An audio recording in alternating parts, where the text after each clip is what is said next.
Good morning, everybody. This is Phil Angelton and Jefferson Wellington. We are the Roaring Radio on Channel 20. We have many special guests joining us today, and this should be an exciting and interesting podcast, most definitely. Yeah, Phil. Today could be very great or a disaster. Today's podcast will be a special edition with very special guests. Isn't that right, Jeff? That's right, Phil.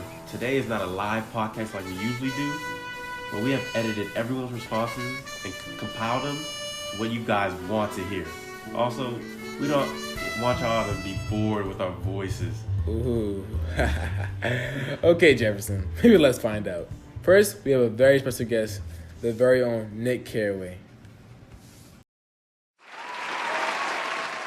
I have to ask you, how did Gatsby make you feel?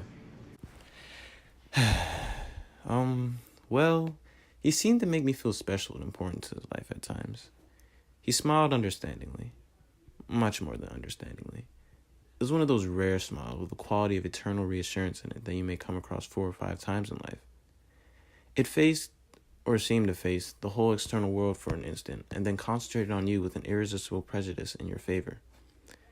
It understood you just so far as you wanted to be understood, believed in you as you would like to believe in yourself, and assured you that it had precisely the impression of you that at your best you hoped to convey. But then there were moments where the flaws of Gatsby showed, as I got a strong impression that he was picking his words with care, which made him seem artificial and awkward to be around to me, and especially when Gatsby introduced me to Meyer Wolfsheim as his human molars, and hearing that he's a gambler and that he's a man who fixed the World Series back in 1919 freaked me out, and I started to question why Gatsby had a connection to the sketchy man, which made Gatsby seem sketchy himself. How you doing, Tom? Hey, Phil. Good afternoon, Jefferson. I'm glad to be here. I'm curious, did you think Mr. Gatsby was great? Oh, dang. I haven't heard that name in a while. Personally, Gatsby was a horrible person that tried to break up me and my wife. Your wife doesn't love you, said Gatsby. She never loved you. She loves me. She never loved you. Do you hear?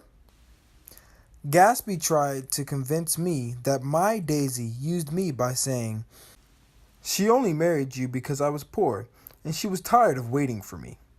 It was a terrible mistake, but in her heart, she never loved anyone except me. Either or, I didn't believe any of his foolishness. I had to explain to him, "You're crazy!" I exploded. I can't speak about what happened 5 years ago because I didn't know Daisy then. And I'll be damned if I see how you got within a mile of her unless you brought groceries to her back door. But the rest of all that's a goddamn lie. Daisy loved me when she married me. And she loves me now. Hello, Daisy. Hey, guys. Not trying to be blunt, but you were put in the middle ground between Gatsby and Tom. How did you feel in that difficult situation, and how do you feel about Gatsby now, especially after his death?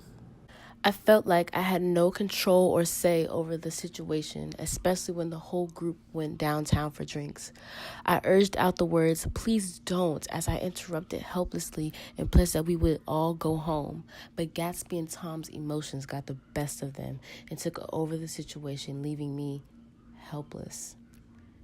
Gatsby forced me to say I never loved Tom with perceptible reluctance, even though I know I do.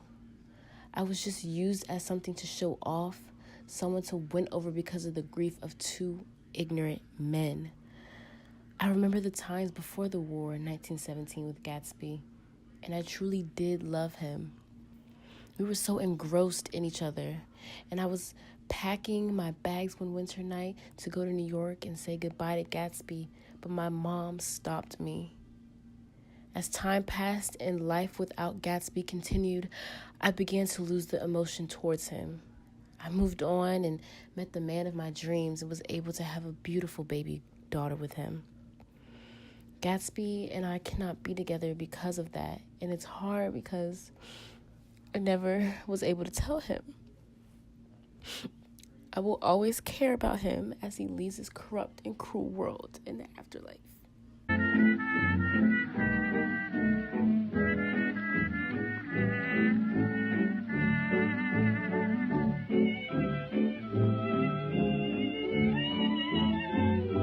Welcome, Mr. Gats.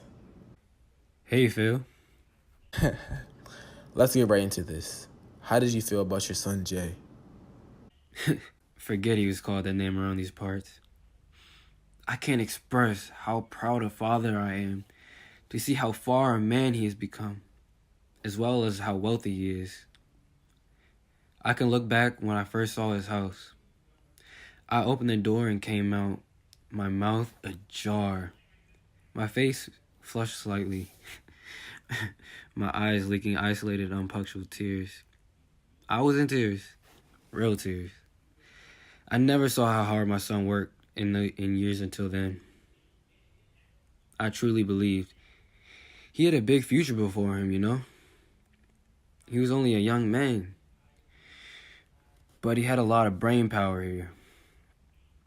When I was touring my son's house, Nick realized I was on the point of collapse, so he took me into the music room and made me sit down while he sent for something to eat. It made me realize that my son had made some long-lasting friendship with Nick, the way he treated me since I was Gatsby's father. And look what we have here. Back from the grave, the man, the myth, the legend. Wait, what should we call you? James Gatsby? Please stop with the hype. You can call me Gatsby. So, Gatsby, do you feel you ended your life how you wanted to and accomplished the things you wanted to do? Well, I always wanted to repeat the past. Nick would tell me it wasn't possible, and I questioned him, saying, "Can't repeat the past." Why, of course you can. But he didn't listen. I told Nick that I'm going to fix everything the way it was before, and Daisy would see. I got Daisy to tell me that she loved me in front of everyone. Is that not something? But I was never able to repeat the past again with Daisy and was unsuccessful in this aspect. In another sense, looking from where I came from, beating my way along the Lakeshore Superior as a claim digger in a salmon fish, or in any other capacity that brought me food and bed. I remember when I was loafing along the beach that afternoon in a torn green jersey and a pair of Havana pants, pulled out to Tulumi and informed Cody that a wind might catch him and break him in half an hour. I used to be someone else's wingman. Now I'm the big guy in the town. My house consists of swimming pool, hydroplane, midsummer flowers. I have Marie Antoinette music rooms and restoration salons. If you went upstairs through the period bedrooms, swathed in rose and lavender silk and vivid with new flowers, through dressing rooms and pool rooms and bathrooms with sunken baths. As you can see, not to brag, because I believe I'm a humble person, that my nice house reflects the success I have had in my life. Well, that seems to wrap things up, doesn't it, Jeff? It does, Phil. Thanks For listening to the PJ Show on the Channel 20.